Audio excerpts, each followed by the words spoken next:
Ben, d'entrée de jeu, en fait, vous dire que si vous recevez la présentation par la suite, sachez que j'ai intégré des hyperliens. Donc, des fois, c'est sur les images, des fois, vous allez les voir écrits en bleu. Donc, si vous voulez obtenir plus d'informations, vous aurez l'occasion de cliquer sur les liens par la suite. Euh, je m'excuse d'avance si des fois je baisse ma tête pour regarder mes notes. Il y a beaucoup d'informations, vous allez bien le constater. Donc, des fois, j'ai besoin de me référer à mes notes. Comme disait Mélodie, il y aura une période de questions à la fin. Ça me fera plaisir d'y répondre. Là, en ce moment, je ne vois pas le chat, là, donc ce sera plus à la fin qu'on pourra regarder les questions. Puis, je suis en fin de rhume, donc comme vous pouvez voir, ma voix est un petit peu chambranlante.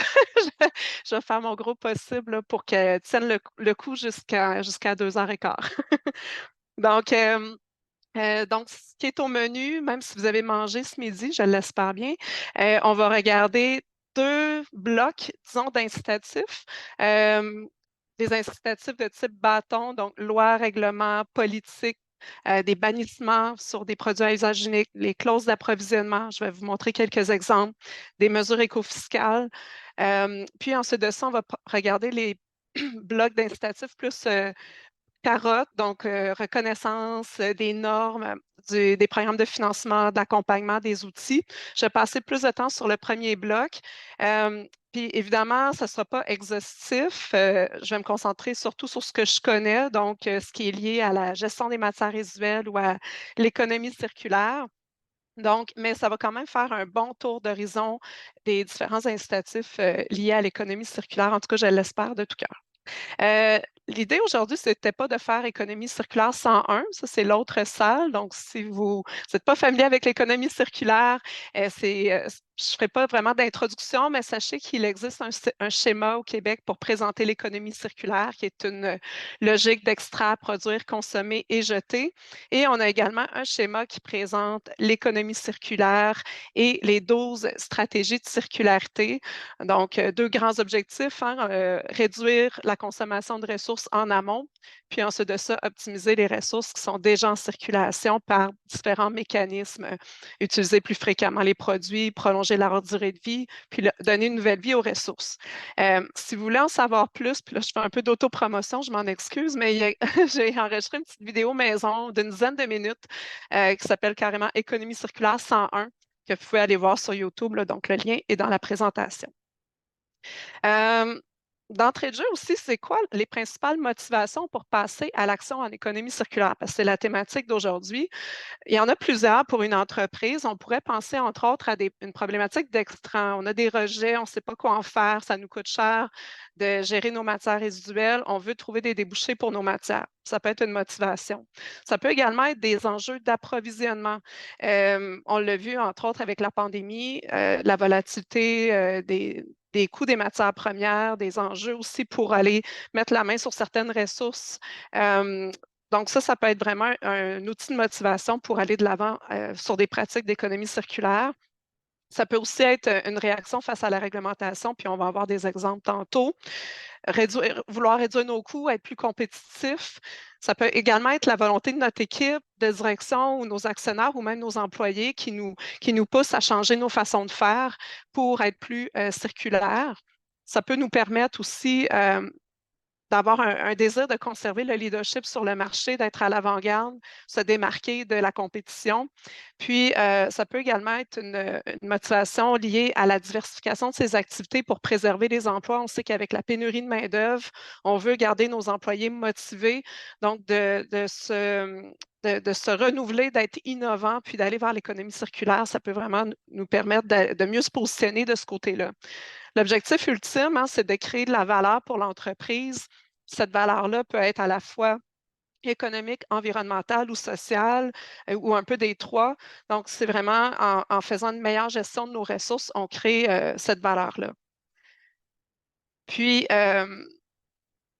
ces motivations-là pour passer à l'action entraînent aussi plusieurs retombées. Une fois qu'on passe à l'action en économie circulaire, je me suis trompée, le titre, ça devrait être Retombées de l'économie circulaire. Donc, ça nous permet d'être plus résilients. Puis on l'a vu pendant la pandémie, les entreprises qui avaient fait le virage vers l'économie circulaire, certaines s'en sont mieux sorties que d'autres parce qu'elles étaient en lien, par exemple, avec les entreprises voisines sur le territoire, faisaient déjà des synergies ou en ont fait parce qu'elles connaissaient leur écosystème. Ça peut permettre aussi de sécuriser nos approvisionnements, donc de s'affranchir un peu de la volatilité des matières premières. Permettre aussi des économies, que ce soit par exemple une réduction des coûts de gestion des matières résiduelles ou une réduction des coûts des achats de matières premières. Créer des nouveaux revenus aussi, ça peut nous permettre de nous différencier, d'avoir un avantage compétitif peut nous permettre également de fidéliser la clientèle. Je pense entre autres à l'économie de fonctionnalité où on a un contrat qui nous lie avec nos clients. Donc, ça permet une fidélisation de ces clients-là, puis de mieux connaître leurs besoins également. De mieux maîtriser le cycle de vie de notre produit également, de mieux comprendre peut-être à quel endroit ça fait défaut, comment on peut améliorer notre produit ou notre service. Ça favorise une meilleure image environnementale créer ou maintenir les emplois, j'en parlais juste avant, puis de mobiliser aussi autant à l'interne nos employés qu'à l'externe nos parties prenantes. Donc, il n'y a pas de raison de ne pas aller de l'avant. Puis, j'ai envie de dire, l'économie circulaire, c'est une tendance lourde. Je pense qu'on va en arriver là. Ça va prendre quelques années. On parle de transition vers l'économie circulaire, mais il vaut mieux s'y intéresser maintenant puis faire partie de la solution que de se le faire imposer plus tard. Donc, il vaut mieux faire partie de la solution que du problème. Puis, si vous êtes ici aujourd'hui, ben, j'imagine que vous avez déjà un intérêt ou vous en faites déjà. Donc là, on va vraiment passer maintenant au bloc loi, règlement, politique et clauses. Donc, c'est vraiment des incitatifs qui peuvent nous permettre, nous pousser à passer à l'action en économie circulaire. Comme je disais, ça ne sera pas nécessairement exhaustif, là, mais euh, on se lance. Donc, le premier que je veux vous présenter aujourd'hui, c'est tout ce qui a trait à la responsabilité élargie des producteurs, de son petit nom, la REP. Comme vous allez le voir avec ce que je vais vous présenter, c'est vraiment une tendance de plus en plus présente au Québec, mais pas juste au Québec, aussi ailleurs au Canada ou même dans le monde. Donc, il y a de plus en plus de réglementations qui s'appuient sur le principe de la responsabilité élargie des producteurs. Donc, qu'est-ce que c'est? De façon très sommaire, mais c'est un principe selon lequel les entreprises qui mettent sur le marché des produits sont maintenant responsables de leur gestion en fin de vie. Donc, la responsabilité va au-delà de la porte de l'entreprise. Puis, il y a différents objectifs qu'on poursuit avec ce principe-là. Le premier, c'est de préserver l'environnement et les ressources en améliorant la récupération puis la valorisation des produits, donc des matières résiduelles qui sont concernées. On veut aussi favoriser l'économie circulaire locale. Donc, des fois, il y a des objectifs de mise en valeur de ces produits-là, mais à l'échelle du Québec ou au pourtour de la province.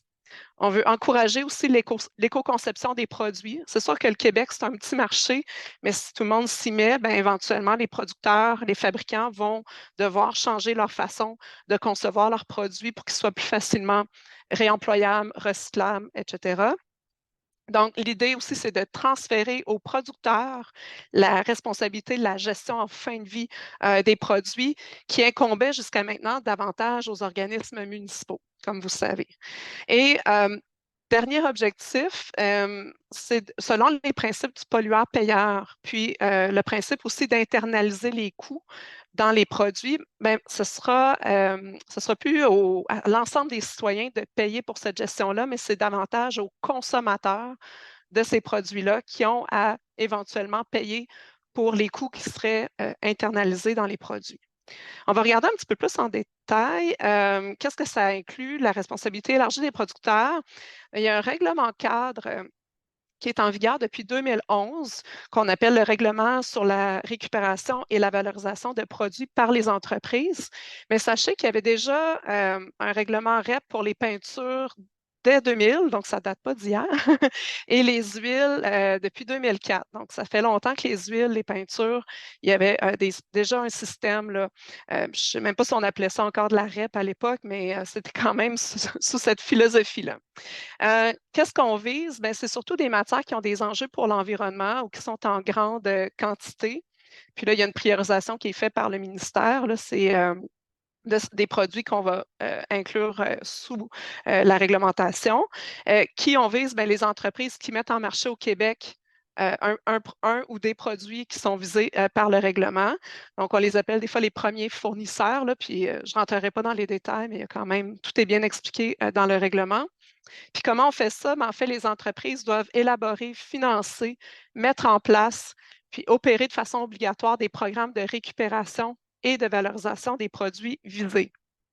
Donc, plus concrètement, au niveau des rôles, ben, les entreprises visées doivent mettre en place soit un programme individuel, puis on va le voir tantôt, il y en a quelques-uns, ou elles peuvent se joindre à un organisme de gestion reconnu, un OGR, qui va les représenter et qui va s'assurer de mettre en place le programme de récupération, de gestion de ces produits-là.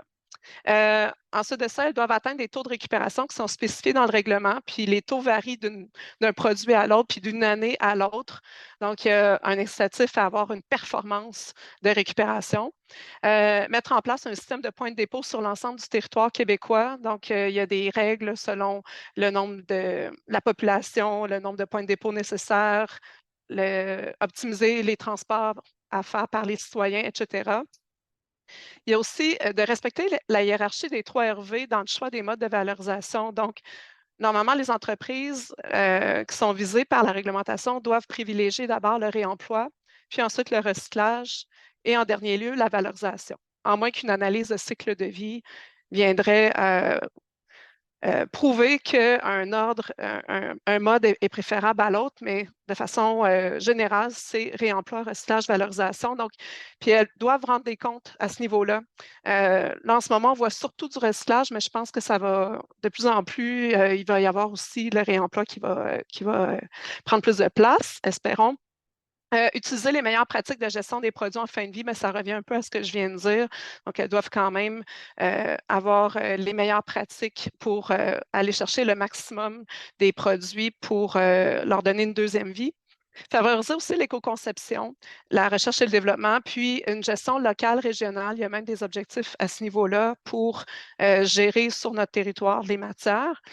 Elles doivent aussi mettre en place un programme d'information, sensibilisation, éducation. Tu sais, on voit quand même plusieurs publicités là, qui touchent les citoyens pour les inciter à faire le bon geste et rendre des comptes annuellement. Puis là, c'est là qu'entre en jeu Recyc Québec, où nous, notre rôle, c'est pas nous qui avons mis à jour la réglementation, parce qu'il y a eu une mise à jour dernièrement, mais nous, on est plus en mode d'accompagnement de l'industrie, puis aussi de suivre la conformité des programmes, de recevoir les rapports annuels, la reddition de comptes et de s'assurer que les entreprises jouent leur rôle.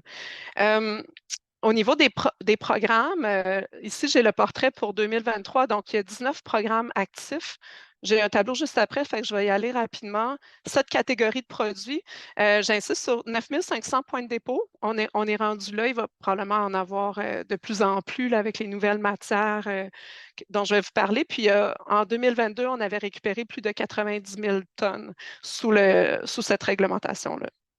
Ici, j'ai un tableau qui présente justement à gauche les 7 catégories de matières qui sont visées. Puis, au milieu, vous avez l'organisme de gestion reconnu ou les organismes, les OGR. Il y en a peut-être que vous connaissez déjà, probablement. Puis, les programmes individuels aussi à droite pour certaines catégories de matières. Donc, les catégories, ce sont les appareils ménagers et de climatisation, les huiles, liquides de refroidissement, antigel, les fils contenants, les lampes au mercure avec recycle fluo, les peintures et leurs contenants, donc c'est Éco-Peinture qui gère ça, les piles et batteries, appel à recycler, les produits électroniques, donc c'est surtout ARP Québec, puis les produits agricoles, le petit nouveau, donc AgriRécup qui gère le programme. Et sachez qu'en ce moment, il y a des nouvelles catégories de produits qui vont se greffer à la REP. C'est déjà le cas pour les produits agricoles depuis juin 2023. Pour ce qui est des produits agricoles, leur intégration va être en 2 phases. Donc, prochaine phase, c'est juin 2025. Mais ça va inclure plastique agricole, comme les plastiques d'enrobage, comme vous voyez sur la photo, les fameux guimauves, les pesticides, les semences enrobées de pesticides, leurs contenants et sacs, puis les autres contenants et sacs agricoles. Je fais grâce de tous les détails, là, mais dans la réglementation, on a vraiment chacune des catégories, puis à quel moment elles vont devoir faire partie du programme de récupération. Puis, très bientôt, donc dans à peine un mois et demi, un mois, donc juin 2024, les produits pharmaceutiques vont être intégrés aussi. Donc, on parle de médicaments, produits de santé naturelle, tout ce qui est matériaux piquants, coupants, tranchants, qui sont soit distribués en pharmacie ou en clinique vétérinaire. Donc, ça exclut, par exemple, ce qui est distribué dans les hôpitaux ou les cliniques médicales. Donc, on parle vraiment de pharmacie, clinique vétérinaire pour les animaux de compagnie. Mais déjà, ça va être vraiment intéressant de voir ça se développer.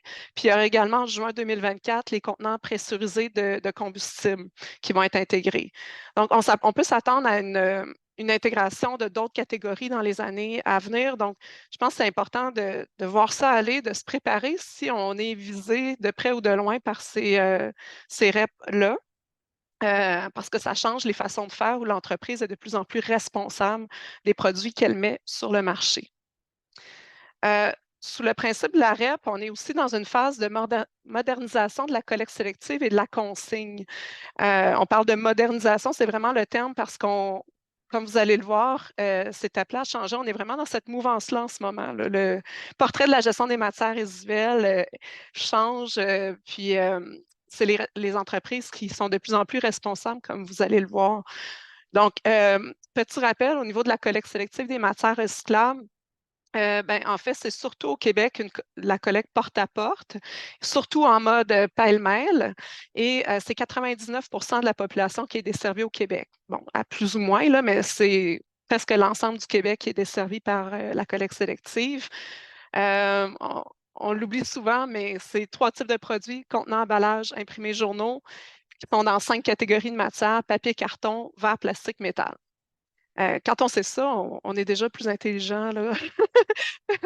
On sait déjà un peu plus qu'est-ce qu'on peut mettre dans le bac. Ensuite de ça, ben, depuis 2005, donc ça fait quand même bientôt 20 ans, il existe au Québec le régime de compensation pour la collecte sélective. Euh, En gros, comment ça fonctionne? Il y a 2 organismes, Éco-entreprise Québec et Recycle Média, qui représentent les entreprises qui mettent en marché des contenants emballages imprimés. Ces 2 organismes-là collectent l'argent auprès des entreprises selon ce qu'elles mettent sur le marché, les quantités, etc. Euh, Ces montants-là sont remis à Recycle Québec, qui ensuite les remet aux municipalités. On parle d'une compensation financière pour les coûts de collecte, de transport, de tri et de conditionnement des contenants, emballages et imprimés qui ont été mis sur le marché québécois. Donc, c'est pour ça qu'on l'appelle un régime de compensation. Donc, Recycle Québec, en fait, les municipalités déclarent leurs coûts à Recycle Québec, puis il y a un calcul qui est fait selon leur performance aussi. Donc, des fois, elles vont être compensées à 100 des fois, c'est un peu moins, des fois un peu plus, dépendamment. Je vous fais grâce du calcul, là, mais le principe est là. Mais tout ça, en fait, c'est bien beau, mais ça va prendre fin le 31 décembre 2024. Donc, je vous le présente pour que vous sachiez un peu d'où on part, puis vers où on s'en va. Donc, en ce moment, en fait, depuis 2005, c'était surtout une responsabilité, je dirais, financière de la part des co-entreprises Québec qui recyclent le média. Mais en juin 2022, ben, il y a eu un règlement portant sur un système de collecte sélective de certaines matières résiduelles qui a été édicté et qui est basé sur le principe de la responsabilité élargie des producteurs. Donc, comment ça fonctionne? Il y a trois principales phases, dont la première qui est terminée, c'est l'entrée en vigueur du règlement, donc on est dedans. Puis, Québec a désigné l'organisme de gestion désigné, donc l'OGD, qui est Éco-entreprise Québec. Donc, c'est EEQ qui va représenter l'ensemble des entreprises qui mettent sur le marché contenants, emballages, imprimés, journaux. Ensuite de ça, ben, la phase 2, ils sont vraiment là-dedans en ce moment, c'est que Éco-entreprise Québec doit conclure des ententes avec les organismes municipaux pour tout ce qui concerne les contrats de collecte-transport. Donc, les organismes municipaux doivent s'entendre avec EEQ sur comment ils vont fonctionner pour ces contrats-là de collecte et de transport. Puis pour ce qui est des centres de tri, des conditionneurs et des recycleurs, l'OGD, Éco-entreprise Québec, va surtout faire affaire directement avec eux pour octroyer les contrats. Il y a toutes sortes de règles au niveau de les contrats déjà en vigueur, puis le laps de temps nécessaire pour les organismes municipaux pour faire ce transfert-là de responsabilité. Mais ça fait en sorte que le régime de compensation va se terminer à la fin de cette année, comme je disais. Puis, éventuellement, de plus en plus, à partir du 1er janvier 2025, c'est vraiment une prise en charge par Éco-entreprise Québec du système de collecte sélective au Québec. Donc, il va devoir élaborer, mettre en œuvre et financer la collecte sélective sur l'ensemble du Québec. Et là, il y a des règles. Donc, il va devoir desservir par les résidences et multilogements, les industries, commerces et institutions, les établissements d'enseignement, sauf les universités, là, ça va venir plus tard, puis un village nordique. Puis ensuite de ça, de 2025 à 2030, de façon progressive, ça va être l'ensemble des industries, commerces et institutions qui devront avoir le service. Tous les villages nordiques, ça c'est vraiment intéressant, ça va vraiment faire un grand changement pour ces communautés-là et certains lieux publics extérieurs également. Donc, c'est vraiment à suivre parce qu'on va voir le déploiement. Là, moi, je suis vraiment excitée. J'espère que vous l'êtes autant que moi. J'ai hâte de voir qu'est-ce qui va se passer avec tout ça, comment ça va se passer aussi les négociations. Donc, il y a déjà même des ententes qui ont été conclues avec certaines municipalités. Ça va permettre aussi une meilleure traçabilité des matières. Il y a la gestion locale des matières qui est favorisée, des taux de performance aussi qui sont exigés dans la réglementation. Sinon, il doit y avoir un plan de redressement pour atteindre ces performances-là, puis il va y avoir une réduction de compte annuelle au gouvernement qui va être faite. Euh, je regarde le temps, ça avance, ça avance vite, je continue. Il y a aussi la modernisation de la consigne, vous en avez sûrement entendu parler dans les médias. Elle aussi va reposer sur le principe de la REP. Donc, les entreprises qui mettent en marché les contenants qui vont être consignés devront élaborer, mettre en œuvre, financer le système de consigne et de prendre en charge la fin de vie des produits. Le nouvel organisme de gestion désigné, j'ai encore pas tout à fait intégré l'acronyme AQRCB, donc Association québécoise de récupération des contenants de boissons. Vous allez entendre ce nom-là de plus en plus. Donc, les produits visés, c'est tous les contenants de boissons prêtes à boire de 100 millilitres à 2 litres, qu'ils soient en plastique, en verre, en métal ou multicouche. Donc, c'est quand même nouveau tout ça. Euh, les montants, en fait, c'est 10 sous pour tous les contenants, sauf 25 sous pour les contenants de verre de 500 millilitres et plus. Donc, par exemple, les bouteilles de vin vont être à 25 sous. Puis, l'échéancier a été un petit peu révisé. Donc, 1er novembre 2023, depuis le 1er novembre, c'est tous les contenants en aluminium, de contenants de boissons 100 millilitres à 2 litres en alu. Puis, pour les autres contenants, ben, ça va être à partir du 1er mars 2025. Le temps que le réseau se mette en place, là, il y a encore beaucoup de choses, beaucoup de travail à faire pour les points de dépôt, etc. Fait que ça fait le tour pour la REP. J'espère que je ne vois pas les visages, je vois Mélodie. J'espère que ça va jusqu'ici. Je poursuis. Donc, pour ce qui est, il y a aussi un autre incitatif, puis une tendance lourde, les bannissements des produits à usage unique. Donc, vous en avez peut-être entendu parler, mais au Canada, en 2021, le gouvernement canadien a adopté un règlement interdisant les plastiques à usage unique. Donc, progressivement, de décembre 2022 jusqu'à décembre 2025, les fabricants, importateurs, ceux qui vendent ces produits-là vont de plus en plus, ça va être de plus en plus interdit. Donc, il y a 6 catégories de produits à usage unique qui vont être interdits ou qui le sont déjà. Donc, on a les sacs d'emplettes, les ustensiles, les récipients alimentaires fabriqués à partir de certains plastiques. Ici, je précise, en fait, c'est les récipients alimentaires pour transporter des aliments ou des boissons qui sont prêts à être consommés. Puis les différents types de plastiques, là, ils précisent dans le règlement ceux qui sont visés. Il y a aussi les anneaux pour l'emballage de boissons, les bâtonnets à mélanger et les pailles. Donc, oui, j'entends un micro. Parfait. Donc, comme je dis, ça va être de façon progressive. Donc, il y a des dates qui sont spécifiées selon les différentes catégories. Puis aussi au niveau que ce soit la fabrication, l'importation, la vente ou la vente pour l'exportation. Donc, je vous l'ai mis quand même pour votre information, là, mais je n'irai pas dans le détail. Il y a également aussi les municipalités qui ont un pouvoir réglementaire pour favoriser l'émergence de pratiques d'économie circulaire. Elles ont la possibilité, elles également, de bannir certains produits à usage unique. Il y a Montréal qui a une réglementation, on a Terrebonne, Mascouche, Mont-Tremblant, Laval, Papineauville. Euh, on a un aide-mémoire des réglementations que je vous ai mis en hyperlien si vous voulez plus de détails sur chacune de ces réglementations-là. Il y a également Prévost que je vous présente un petit peu plus parce que j'ai trouvé ça, c'est un peu différent comment ils s'y sont pris à Prévost. Ils ont instauré une redevance sur certains produits à usage unique. Et ces montants-là qui sont collectés nourrissent un fonds municipal pour la consommation responsable et qui va permettre de financer les mesures de réduction, réemploi, recyclage dans la municipalité ou même accompagner les commerçants pour qu'ils offrent de plus en plus des produits en vrac. Donc, il y a différentes mesures. Donc, c'est une redevance vraiment pour améliorer leur gestion des matières résiduelles sur leur territoire. Ils ont interdit certains objets de plastique et ils favorisent aussi l'approvisionnement en vrac, par exemple du lave-glace et de l'eau potable. Il y a même Mascouche et Terrebonne, de leur côté, ils obligent les commerçants à utiliser uniquement de la vaisselle réutilisable dans les salles à manger et les commerçants doivent aussi accepter les contenants des consommateurs. Donc, si les consommateurs veulent rapporter les restants des repas ou acheter des produits avec leur contenant là, pour le vrac, maintenant, ils peuvent le faire dans ces deux municipalités. Donc, ça sera à suivre parce que je pense qu'il y en a de plus en plus là, qui vont vers ce type de réglementation-là. Je poursuis avec d'autres lois, règlements et politiques. Là, je ne savais pas comment le titrer, mais ça, vous allez voir, il y a un peu de tout dans cette catégorie-là.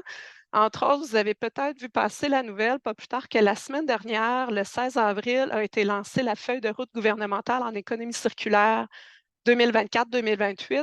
Je sais qu'il va y avoir une présentation, je crois, de Sabrina Cholette lors de la semaine montérégienne. Donc, je ne lui volerai pas tous les scoops, mais sachez que c'était, dans le fond, prévu comme un chantier de la stratégie gouvernementale de développement durable 2023-2028. Donc, il était prévu que le gouvernement adopte cette feuille de route qui était très attendue d'ailleurs. Ce que ça va faire, c'est que ça va emmener les 110 ministères et organismes du gouvernement du Québec à accélérer le déploiement, le développement de l'économie circulaire. Il y a 5 secteurs qui sont priorisés dans cette feuille de route. Ce sont le secteur bioalimentaire, je pense que ça concerne beaucoup la Montérégie, justement, le secteur de la construction, le secteur manufacturier, et là, il précise surtout 2 sous-secteurs, donc les textiles, puis les produits électroniques et électroménagers pour le secteur manufacturier. Puis ensuite, il y a le secteur des mines et de l'énergie. Donc, il y a 22 objectifs dans cette feuille de route, 53 mesures. Il ne précise pas des échéanciers pour chaque mesure, mais l'idée, c'est que ces mesures-là soient réalisées au plus tard au 31 mars 2028. Donc, il y aura de la concertation qui va se faire auprès des ministères et organismes, de l'accompagnement pour qu'ils intègrent de plus en plus ces pratiques-là. Puis, on peut s'attendre à ce que ça percole ensuite dans les différents secteurs d'activité au Québec qui sont concernés par les mesures. Donc, ce sera à suivre de très près. Autre loi, en fait, qui est vraiment intéressante, qui a été adoptée le 3 octobre dernier, c'est la loi protégeant les consommateurs contre l'obsolescence programmée et favorisant la durabilité, la réparabilité et l'entretien des biens. C'était le projet de loi 29. Donc, c'est une loi qui va emmener des modifications à la loi sur la protection du consommateur. Et il y a différents règlements aussi qui vont découler de cette loi-là. Il y a des gens qui y travaillent.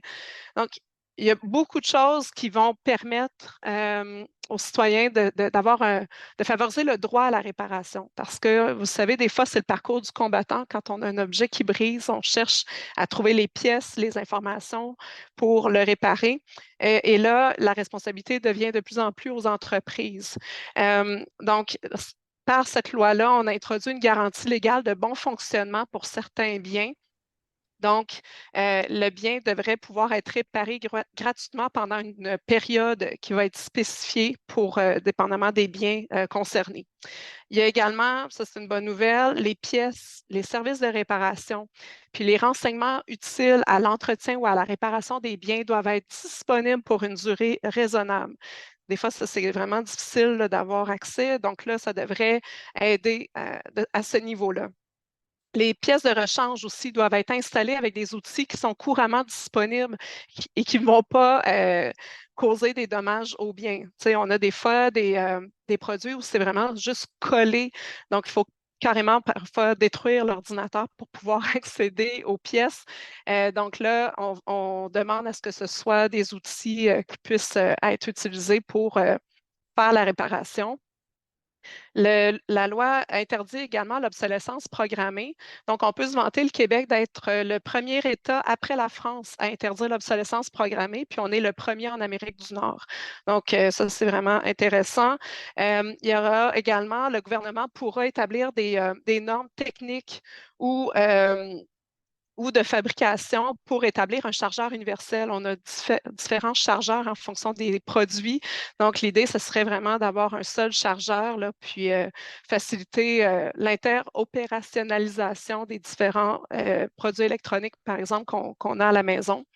Et il y a également des mesures anti-citron pour les automobiles et des sanctions financières en cas de non-respect qui sont quand même assez importantes.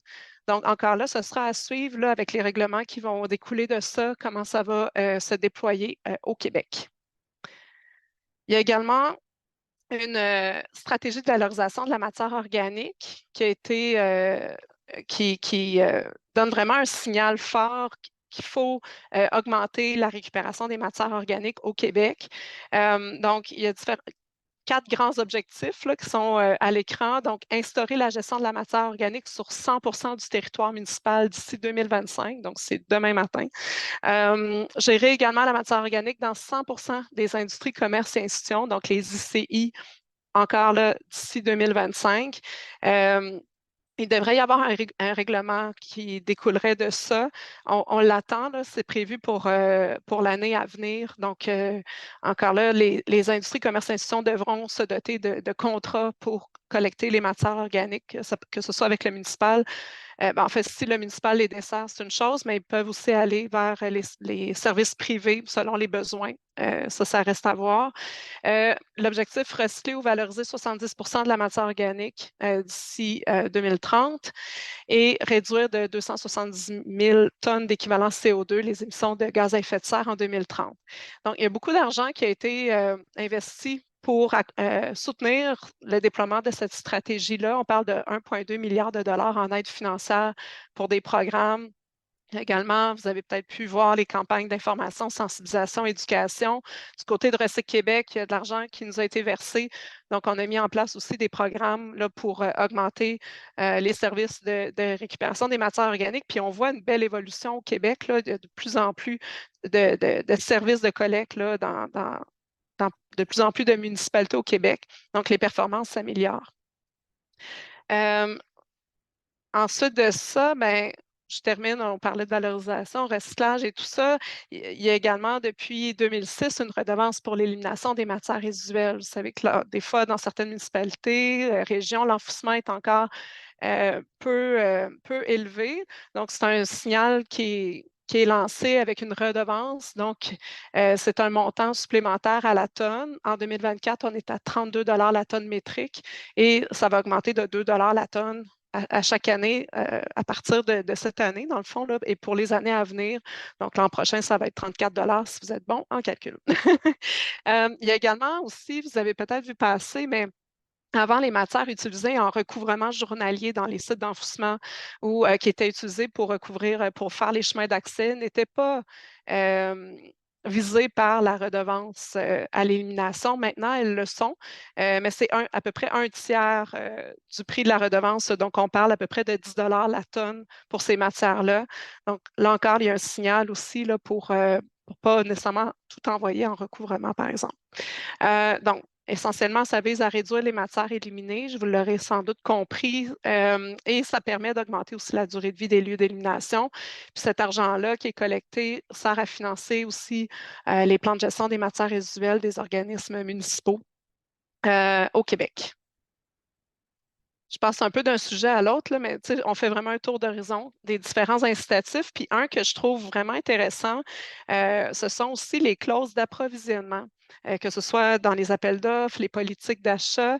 Il y a vraiment des fois des signaux qui sont lancés pour favoriser l'économie circulaire.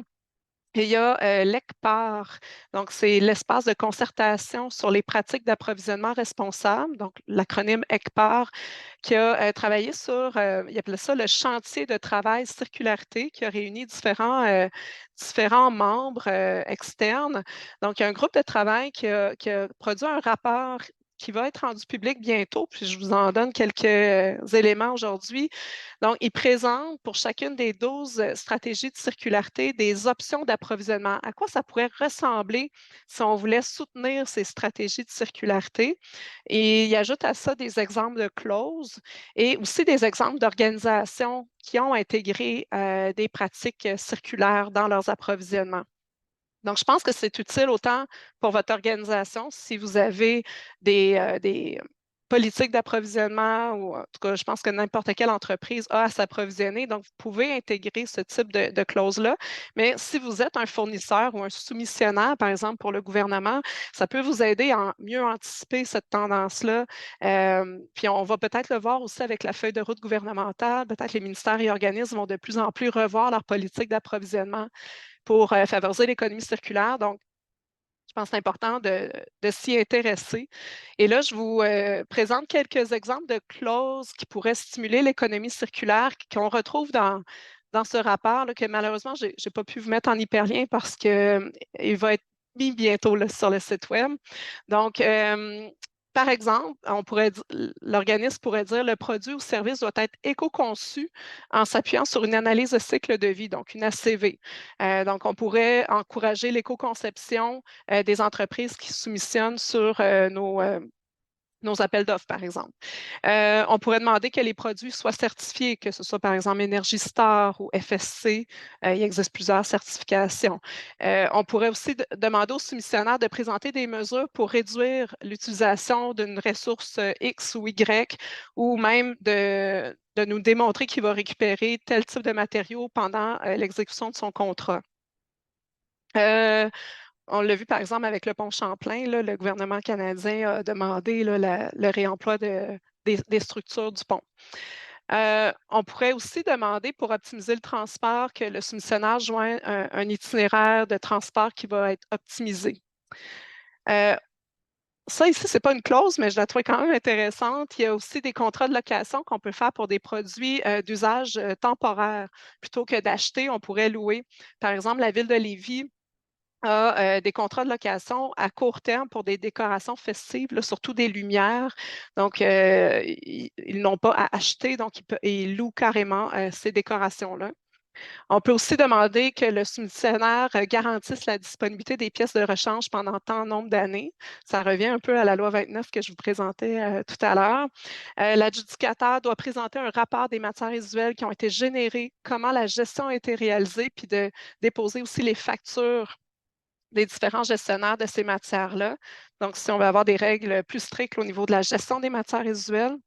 Puis, on peut demander même un taux minimal de 30 par exemple, de détournement de l'enfouissement. Un exemple, là, la Ville de Montréal exige maintenant dans les constructions des nouveaux bâtiments municipaux, il y a une clause qui exige, pardon, que les projets soient certifiés LEED. Il y a aussi Hydro-Québec, puis là, je voyais Lucie, peut-être qu'elle va pouvoir nous en dire plus, mais ils ont intégré des critères de sélection en développement durable dans certaines euh, pour certains appels de marché, pardon. Donc, les soumissionnaires doivent présenter leurs bonnes pratiques dans le secteur du développement durable. Donc, ils doivent remplir un questionnaire, fournir différents documents. Puis, il existe également dans le rapport, vous allez le voir, un arbre décisionnel qui va vraiment guider les organisations à repenser leur façon de combler leurs besoins en approvisionnement pour que ce soit plus circulaire puis qu'il y ait un moindre impact sur l'environnement. Donc, ça vous donne une petite idée de ce qui va être disponible. Euh, je poursuis rapidement. Il y a également aussi, on a regardé peut-être plus au niveau gouvernemental, fédéral, mais aussi au niveau municipal. Il y a plein de choses qui se passent à l'échelle municipale. Les municipalités peuvent émettre, par exemple, des conditions quand elle délivre des permis ou avantager aussi certains types de permis qui favorisent l'économie circulaire. Je m'explique, par exemple, au niveau des promoteurs immobiliers qui ont des projets de construction. Les municipalités peuvent exiger que ces promoteurs-là déposent des plans de gestion des matières résiduelles. Une municipalité pourrait aussi obliger vraiment le tri des résidus de construction, rénovation et démolition. Par exemple, la ville de Saint-Zotique le fait. Donc, il y a vraiment une obligation là, de trier à la source les résidus. La municipalité peut également demander un taux de déconstruction minimal. Par exemple, la ville de Vancouver exige un taux de déconstruction minimal pour les maisons ancestrales. L'idée, c'est de réutiliser de 75 à 90 des composantes pour qu'elles soient réemployées, donc réutilisées ou recyclées. Et on pourrait aussi penser à réduire les délais ou réduire les tarifs pour des permis de déconstruction volontaire. Donc, ça devient un incitatif aussi pour l'entrepreneur d'opter pour la déconstruction plutôt que la démolition traditionnelle s'il obtient son permis plus rapidement. Donc, ce sont des incitatifs possibles. On voit aussi des incitatifs au niveau financier. Donc, on parle d'éco-fiscalité municipale. L'idée, c'est vraiment de favoriser les bons comportements dans une optique d'économie circulaire. Il y a, entre autres, la tarification incitative des déchets, dont, par exemple, la ville de Beaconsfield, là, qui a un tarif selon la quantité de déchets que les citoyens mettent en bordure de rue. Sachez que Recyc Québec, on a mandaté Stratzer, donc la firme Stratzer, pour un mandat sur une étude qui va porter sur la tarification des déchets, puis un guide à l'intention des municipalités qui va être publié sous peu. Donc, à suivre. Il y a également aussi la possibilité pour les municipalités d'offrir un crédit ou de rembourser les taxes pour favoriser certaines pratiques d'économie circulaire, entre autres à Saint-Hyacinthe, puis certains sont déjà probablement familiers avec ça. Saint-Hyacinthe offre un crédit de taxe pour la construction de bâtiments LEED. Puis, la durée là, en mois du crédit de taxe va dépendre du niveau de certification atteint. Donc, que ce soit argent, or ou platine, la durée va être différente. Puis comme on l'a vu tantôt aussi, il peut y avoir des redevances réglementaires, entre autres avec Prévost pour les produits à usage unique, là, avec leur fonds municipal de consommation responsable. Donc ça, c'était pour la portion, je dirais, bâton, mais il faut le voir aussi comme un incitatif là, positif. Je poursuis avec le bloc plus carotte. Donc, entre autres, les reconnaissances et les normes qui peuvent être un incitatif pour les entreprises d'aller vers l'économie circulaire. Je vous en présente trois. La première, c'est le programme Ici on recycle plus, qui est un programme de Recyc Québec pour reconnaître les efforts des industries, commerces et institutions là, qui font une bonne gestion de leurs matières résiduelles. Donc, on a différents niveaux selon le niveau de performance de l'industrie, du commerce ou de l'institution. Donc, il y a un niveau mise en œuvre, performance, performance plus et élite. Donc, vous pouvez voir sur notre site web, là, Recyc Québec, toutes les informations. Puis, il y a aussi des outils pour vous aider, des outils aussi promotionnels. Donc, c'est vraiment intéressant d'aller chercher la certification ici en Recyc là, pour promouvoir nos bonnes actions en gestion des matières résiduelles. Il y a également, à chaque année, depuis environ, je dirais, 4 ans, si ce n'est pas plus, les prix Initiative circulaire. Donc, sur la plateforme québeccirculaire.org, qui est vraiment, je vais vous la présenter un petit peu plus loin, là, qui est une plateforme au Québec qui est très intéressante. Là. Elle inclut une cartographie des initiatives. Donc, si vous inscrivez votre initiative en économie circulaire sur la plateforme ou si vous mettez à jour votre initiative existante, bien, vous pouvez faire partie de ce, si je peux dire, entre guillemets, concours. Puis un jury, je suis membre du jury d'ailleurs, fait que c'est toujours un plaisir de regarder tout ce qui existe au Québec comme initiative. Puis on remet des prix dans chacune des catégories. Fait que ça permet aussi d'avoir une belle visibilité. Et au niveau des normes, il en existe plusieurs, mais j'attire votre attention sur la norme à venir en économie circulaire, donc une norme ISO, donc internationale, qui est coordonnée par l'AFNOR en France, qui assure le secrétariat. Donc, il y a 6 projets de normes qui sont en cours d'élaboration, dont 3 qui vont sortir. On m'a dit que je pouvais vous le dire. Donc, ça va être soit ce printemps ou cet été. Donc, c'est imminent. Et ça fait depuis 2018 que les travaux sont débutés. J'ai eu le bonheur de m'impliquer là-dedans. Il y avait 75 pays participants et 25 pays observateurs. Parmi les participants, évidemment, le Canada a été très impliqué et il y aura les 3 normes qui vont sortir au courant du printemps ou de l'été. Il y en a une qui va porter vraiment sur les terminologies, les principes, les définitions, le cadre de mise en œuvre de l'économie circulaire. La deuxième norme va porter vraiment sur les approches pratiques pour développer et mettre en œuvre l'économie circulaire, donc beaucoup au niveau des entreprises. Et la troisième, ça va vraiment être comment on mesure la circularité, donc comment on l'évalue, donc les indicateurs de mesure. Donc, ce sera vraiment, vraiment intéressant. Là. J'ai très hâte que ça sorte enfin après toutes ces années. Euh, et pour ce qui est des autres incitatifs, là, je vais y aller quand même rapidement parce qu'il y a une présentation mercredi sur le bottin des ressources. Je vais vous en parler déjà un peu, mais pour vous mettre l'eau à la bouche, il y a différents financements possibles en économie circulaire du côté de Recyc Québec. La plupart de nos programmes d'aide financière, nos appels de proposition qui sont pour la plupart des subventions, sont pas mal à terme parce que les fonds ont été écoulés. Mais on est en réflexion là, pour comment poursuivre certains programmes. Donc, rester à l'affût, là, il y a d'autres choses qui s'en viennent. Pour l'instant, on est comme un peu dans un creux de vague, mais on a financé beaucoup, beaucoup de projets. Par contre, il existe toujours le Fonds en économie circulaire, qui est un fonds de 33 millions de dollars en partenariat avec ces fonds d'action, Recyc Québec et la Ville de Montréal.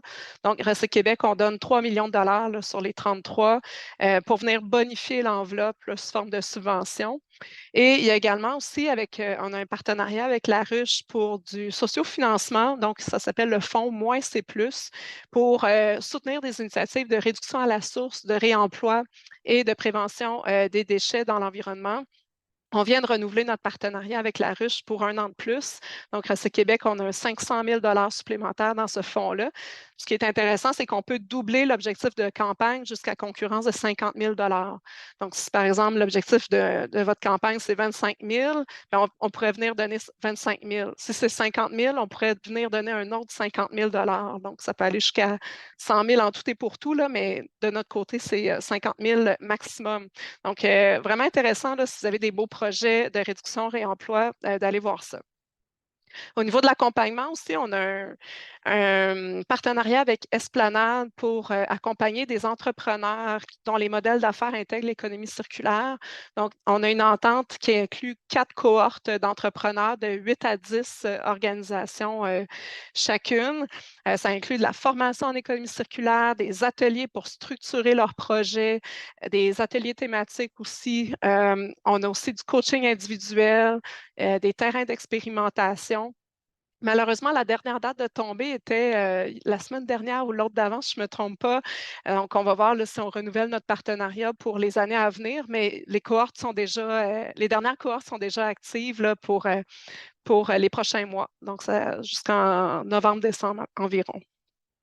Vous êtes peut-être aussi évidemment familier avec la communauté Synergie Québec qui regroupe là, les différentes symbioses au Québec avec les animateurs pour mettre en lien les entreprises pour que les rejets de l'une deviennent les matières premières de l'autre, mais aussi d'autres stratégies de circularité. Là, il y a vraiment, au-delà de l'écologie industrielle, la symbiose, ces personnes-là, dans chacune des régions, sont experts en économie circulaire puis accompagnent les entreprises, dont par exemple le Creux Montérégie, Comité 21. J'espère, j'en oublie sûrement, là, mais il y en a plusieurs au Québec puis en Montérégie. Euh, il y a également différents outils, puis je vais garder un peu de temps aussi pour les questions, donc je vais y aller rapidement. Je parlais tantôt des produits à usage unique. On a une page web. Si vous cliquez là, sur cette page-là dans la présentation, vous allez tomber dessus. Sinon, sur notre site web, c'est dans la section Entreprises, réduire les produits à usage unique. Dans cette page-là, on a mis des capsules vidéo, différents documents qui vont parler des réglementations en vigueur. Puis on a aussi mis un aide-mémoire si vous voulez avoir des trucs sur comment réduire dans votre entreprise les produits à usage unique. C'est vraiment une page, c'est tout simple, mais ça vous donne quand même une marche à suivre intéressante.